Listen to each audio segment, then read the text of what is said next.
네, 반갑습니다. 우리 한 번 더 인사할까요? 예수님의 이름으로 환영합니다. 예수님의 이름으로 사랑하고 축복합니다. 사랑하고 축복합니다. 반갑습니다. 네, 오늘 말씀은 시편 63편 1절입니다. 우리 다 함께 보겠습니다. 시작. 하나님이여 주는 나의 하나님이시라. 내가 간절히 주를 찾되 물이 없어 마르고 황폐한 땅에서 내 영혼이 주를 갈망하며 내 육체가 주를 앙모하나이다. 아멘. 네, 오늘은 우리 인생의 갈망의 문제, 또 이에 대한 해결책을 다윗 왕의 시편인 63편을 통해서 함께 살펴보고 은혜를 나누도록 하겠습니다. 함께 봅니다. 시작. 실존적 유한 상태. 이 말이 어렵죠. 네. 자, 원래 갈망이라고 하는 거는요, 목마를 가래 바랄망. 목마른 사람이 물을 찾듯이 무언가를 간절히 바라는 것을 이루는 말입니다. 갈구라는 말도 아시죠? 목마를 가래다가 구할 구자입니다. 이 갈망이라는 단어의 뜻에서 알 수 있듯이 목마름 없는 사람은 물을 찾지 않으니까요. 결국 갈망이라는 것은 이 결핍의 문제와 연결되어 있습니다. 뭐가 있어야 되는데 없거나 아니면 갖고 싶은데 못 가지면 이렇게 갈망할 수밖에 없다는 거죠. 자, 사람들이 그토록 돈 하는 데에도 같은 이유입니다. 이 돈만 있으면 목마른 사람이 물을 사듯이 자신이 갈망하는 것들을 구할 수 있기 때문이죠. 자, 맛있는 음식도 뭐 얼마든지 먹을 수 있을 것이고, 또 좋은 집도 사고, 멋진 차도, 명품 백까지 다 사도 될 겁니다. 또한 사회적으로는요, 자기가 어울리고 싶은 지체 높은 사람들과도 친구가 될 수도 있을 겁니다. 돈 많으면. 그러니까 사회적 지위를 사는 것과 같은 효과죠. 또 심지어 평소에 사모하지만 곁에 갈 수도 없던 사람을 아직 결혼 안 한 미혼들이라면 쉽게 배우자로 얻게 될지도 모릅니다. 자, 마치 돈만 있으면 모든 결핍에서 해방되어 갈망할 일도 없을 것 같습니다. 하지만 현실은 그렇지 않죠. 우리 인간이 느끼는 결핍이라는 것이 이 육체적인 것만 채워진다고 다가 아니기 때문입니다. 앞에서 예로 든 맛있는 음식, 좋은 집, 멋진 차, 명품백, 또 사회적 지위나 심지어 배우자까지 돈의 힘을 빌어서 얻을 수 있다고 해도 행복이라는 것은 엄연히 살 수 없다는 것이 문제입니다. 그리고 많은 사람들의 경험과 실증 연구에 의하면요, 이 돈과 명예보다 더 중요한 것은 오히려 인간관계라고 합니다. 행복한 가정, 좋은 친구가 많은 사람들이 훨씬 더 건강하고 행복하게 오래 산다는 겁니다.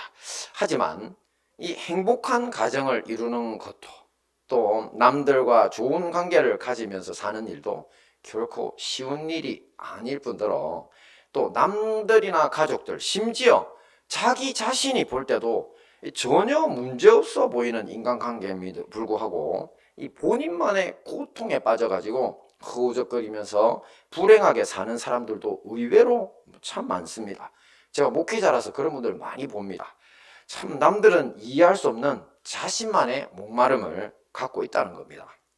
자, 이렇게 이룰 수 없는 것에 대한 갈망, 또 이해할 수 없는 갈망.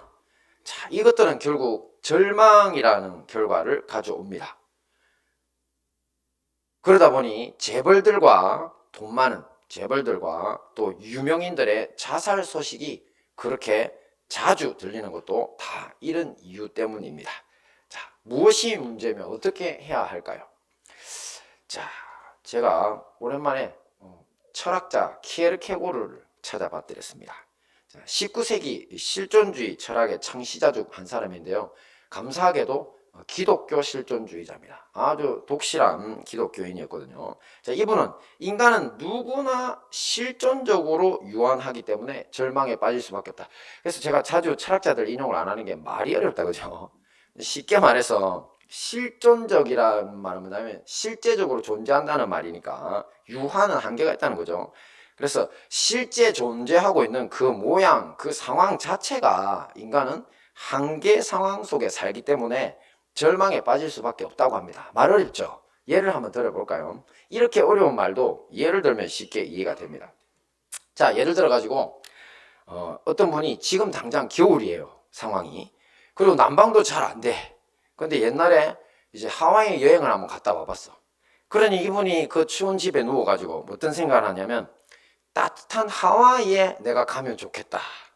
자, 이것을 뭐라고 하느냐면 공간상의 확장이라고 부르는데, 사실은 갈 수 있습니까? 지금 그 자리로? 맞죠? 못 가죠. 네. 근데 생각은 갈 수 있었죠. 그러니까 나의 상황은 유한한데 나 지금 못 가. 뭐 돈도 없고 상황도 뭐 지금 뭐야 직장도 그렇고 못 가. 그런데 마음은 무한하다는 거죠. 또 한 가지 더 예를 들어서 내일 당장 세상을 떠날 만큼 병이 깊어요, 이분은. 그런데도 내일 더 오래, 그 내일 더더 오래오래 살고 싶다고 생각하죠. 자, 이런 것을 시간상의 확장이라고 하는데, 이렇게 인간은 유한과 무한의 대립구조 속에 산다는 겁니다. 자기는 유한한데 갈망은 시공간과 차원의 제약도 없이 무한하기 때문이라는 겁니다. 그러니 갈등하고 절망할 수밖에 없는 존재라는 겁니다. 정말 뛰어난 이렇게 아주 철학자답게, 거기다 진리를 아는 사람답게 아주 명쾌하게 해석을 하고 있는데요. 자, 키에르케고르는 우리가 이런 유한한 존재라서 겪는 이 갈등과 절망에 대해서 극복 방안도 제시합니다. 뭔 줄 아십니까? 우리가 유한하니까 무한한 존재를 찾아라.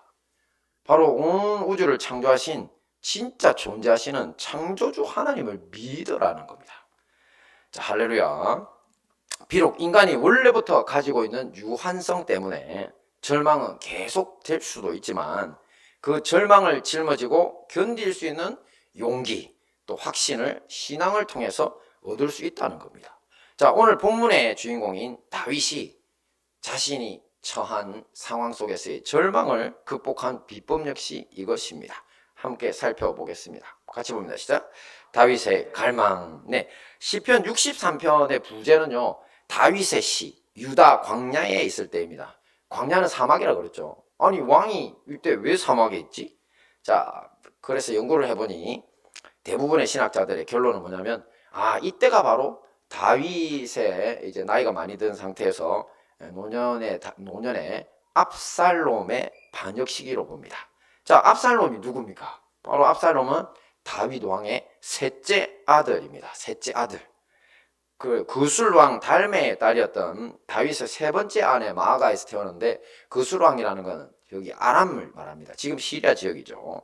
그러니까 정략 결혼입니다. 정략. 왜냐하면 왕들이 주변 나라하고 친하게 지내려고 자기 자녀들을 결혼시키는데, 사실 율법에는 어긋난 짓입니다. 하나님 자녀를 많이 두지 마라 그랬거든요. 다른 데서 타국에서 이방 여인들 데려오지 말했는데 다윗이 그걸 못 지켰어요. 그래서 성경을 살펴보면 그 정략 결혼으로 태어난 압살롬은 머리부터 발끝까지 인물이 출중했다고 합니다. 네. 게다가 이 치밀하고 권력력이 아주 대단히 많은 인물로, 하지만 워낙 똑똑하고 인물도 좋으니까 다윗에게 가장 총애를 받던 아들이었습니다. 하지만 이 이복 형제들 간에 아내를 워낙 많이 두고 있다 보니 이복 형제들이 많이 태어났는데, 그 중에서 이 치정과 살인, 또 권력욕 등이 뒤엉켜서 압살롬은 결국 아버지 다윗 왕에게 반역을 일으킵니다. 그리고는 비참한 최후를 맞고 말죠. 그리고 압살롬이 제일 유명했던 게 머리칼이 제일 많았답니다. 풍성하게. 요즘도 보면은 애니메이션 같은 거나 아니면 TV에 나오는 주인공들 그릴 때 굉장히 그냥 조각 같은 외모에 머리숱이 한 길죠. 남자들 장발로도 잘 나오잖아요. 그 대표가 바로 압살롬이었습니다. 머리카락을 자르면 저울에 대봤더니만 2.7kg 정도 나옵니다. 머리카락의 무게가. 머리 아령을 하나 달고 다니는 거하고 똑같죠. 3kg니까. 네, 그만큼 풍성한 머리. 근데 제일 자랑하던 머리 저게 숲에서 이제 전쟁을 하는 동안에 뭡니까? 지금 참고 사진에 보시는 것처럼 이 나뭇가지에 걸려버려 가지고 머리 그리고 밑에 이제 타고 있던 것은 지나가 버리고 저 대롱대롱 매달린 채 그냥 잡혀서 죽고 말았습니다. 비참한 최후를 당하죠.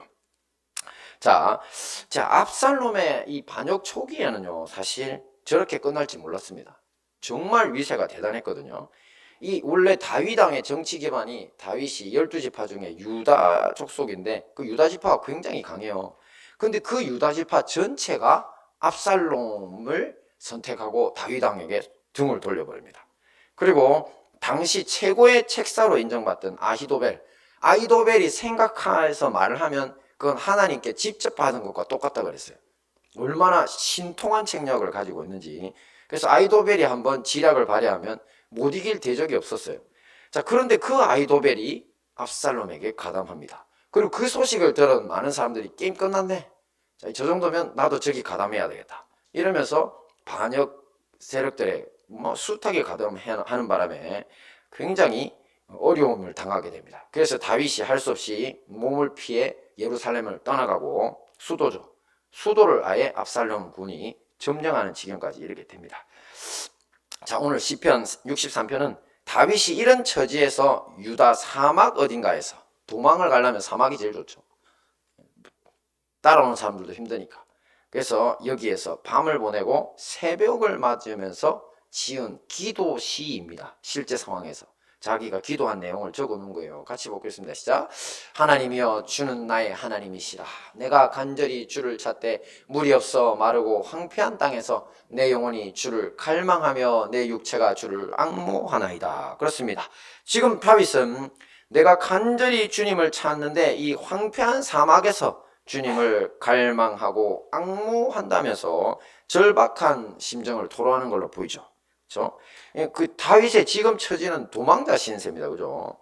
그것도 가장 사랑하던 아들이 자기 목숨을 노리고 있고 예전에는 자신의 맹우였던 수많은 사람들이 그 반역에 가담해서 자기를 추적해 죽이려고 하고 있습니다.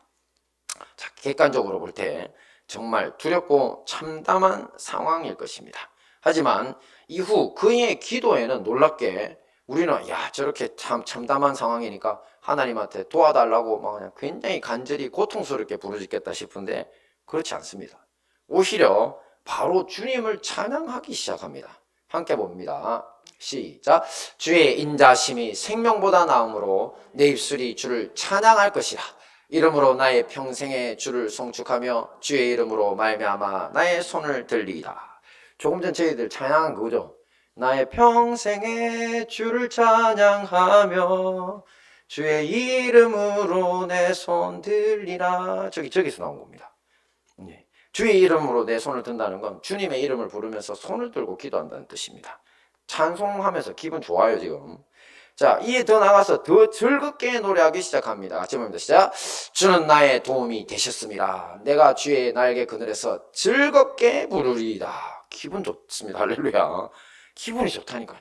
자, 여기에 주의 날개 그늘이라는 표현이 꽤 익숙하실 겁니다. 닭은 매 같은 이제 맹금류들이 주변에서 날아다니거나 아니면 사나운 짐승이 주변에 나타나면요, 바로 자기 날개를 활짝 펼쳐가지고 병아리들을 부릅니다. 그래가지고 그 병아리들을 자기 품 안에다가 이렇게 숨겨서 보호를 하죠. 자, 그러니 지금 다윗이 하나님을 향해서 주님의 날개 그늘 아래 저를 보호하신다고 한 이유는 뭐냐면 자기가 느끼기로 자기는 누구? 병아리. 하나님 누구? 어미닭 같은 그런 존재라는 겁니다. 엄마 품속에서 아무 두려움 없이 있는 겁니다. 우리 교회 유튜브 채널에 행다 태필린들이 늘 올라가는데요. 그 중에서 현재까지 가장 조회수가 많은 게 뭔지 아십니까? 시편 57편입니다. 자, 그 시편 57편을 한번 볼까요? 시작. 하나님이여 내게 은혜를 베푸소서. 내게 은혜를 베푸소서. 내 영혼이 주께로 피하되 주의 날개 그늘 아래서 이 재앙들이 지나기까지 피하리다. 저기도 주의 날개 그늘 나오죠. 그죠? 근데 놀랍게 이 시의 배경도 역시 다윗이 사막으로 도피했던 때입니다. 근데 이거는 노년이 아니라 젊은 시절입니다. 젊은 시절에 다윗이 이 자기 여기 장인이었던 사울이 죽이려고 하니까 할 수 없이 도망자 생활을 했는데 주로 광야, 그러니까 사막지대 주변을 돌아다녔어요. 그래 잘 못 찾으니까 그때 어느 굴 속에 몸을 숨기고 있던 상황에서 지었던 겁니다. 자, 이 기도시도 나중에는 찬양으로 맞춰집니다. 나중 끝에 가면. 하지만 마지막 초반부는요, 자신의 삶에 재앙이 닥쳤다고 할 만큼, 재앙은 우리가 피할 수 없는 거잖아요. 그죠? 땅이 무너져 버리는 지진 같은 거 어떻게 피합니까? 태풍이 와서 옛날 집들 날려버리는데 못 피하잖아요. 갑자기 큰 질병에 전염병에 걸리는 것도 재앙이거든요. 그래서 자신이 지금 재앙의 상황이라고 할 만큼 절망감, 두려움의 신경을 그대로 드러내고 있습니다. 젊은 시절에.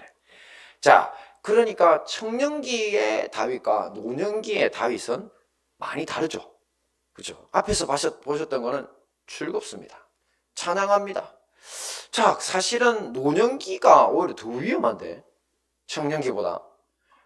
노년기에는 그냥 사울왕 한 명만 패가지고 그냥 계속 돌다가 나중에는 뭐 옆에 블레셋으로도 넘어가고 그냥 몸만 피하면 됐는데, 이제는 온 나라가 배신한 것 같은 상황인데, 맞잖아요. 왕인 자기 신을.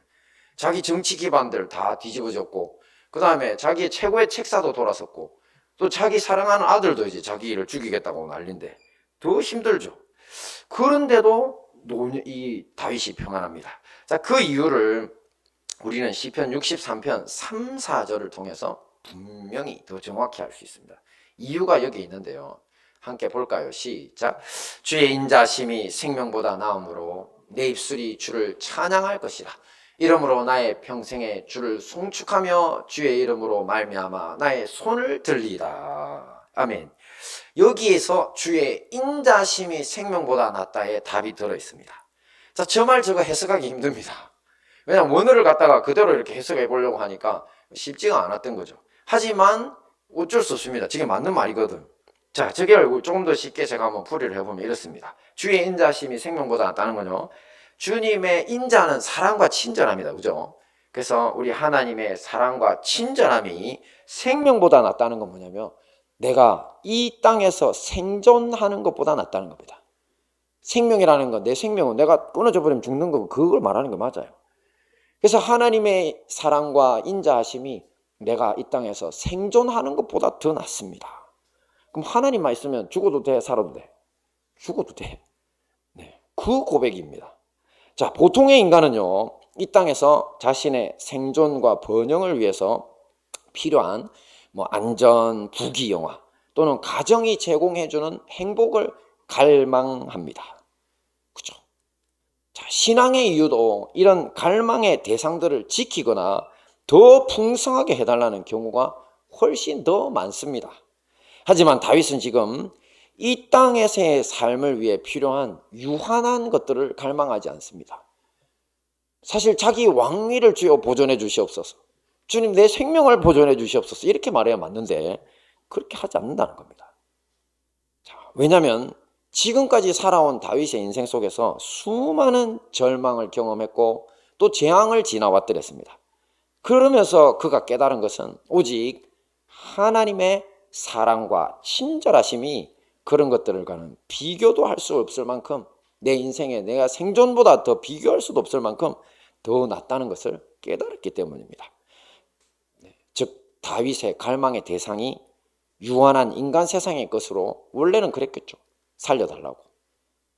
옛날, 그리고 아내도 없이 자기 장인 때문에 아내도 버리고 사막을 헤매던 사람이니까 돌아가게 해달라고, 다시 얻게 해달라고, 그런 것들 많이 기도했었겠죠, 처음에는. 하지만 지금은 그 갈망의 대상이 무한한 사랑과 친절을 주시는 하나님께로 완전히 옮겨진 것이 보여지는 겁니다. 자, 이렇게 갈망의 대상을 유한한 세상의 것이 아니라, 자기가 원래 가졌던 것이 아니라 하나님께로 옮긴 다윗은 어떻게 됐습니까? 정말 하나님이 철저히 그를 보호해 주시고 그의 왕위도 다시 찾게 해 주셨습니다. 할렐루야. 우리도 마찬가지입니다. 오직 다윗처럼 무한한 사랑과 친절을 베푸시는 하나님께로 우리의 갈망의 대상을 완전히 옮겨야 합니다. 그것이 신앙의 목표입니다. 자, 이것이 이루어지면 어떻게 됩니까? 이렇게 이루어지면 이룰 수 없는 것에 대한 갈망이나 이해할 수도 없는 갈망 때문에 찾아오는 그런 절망 같은 건 아예 내 곁에 오지도 않습니다. 혹시 내가 잠시 놓쳐서 갑자기 찾아온다 할지라도 얼마든지 극복하고 정복할 수 있기 때문입니다.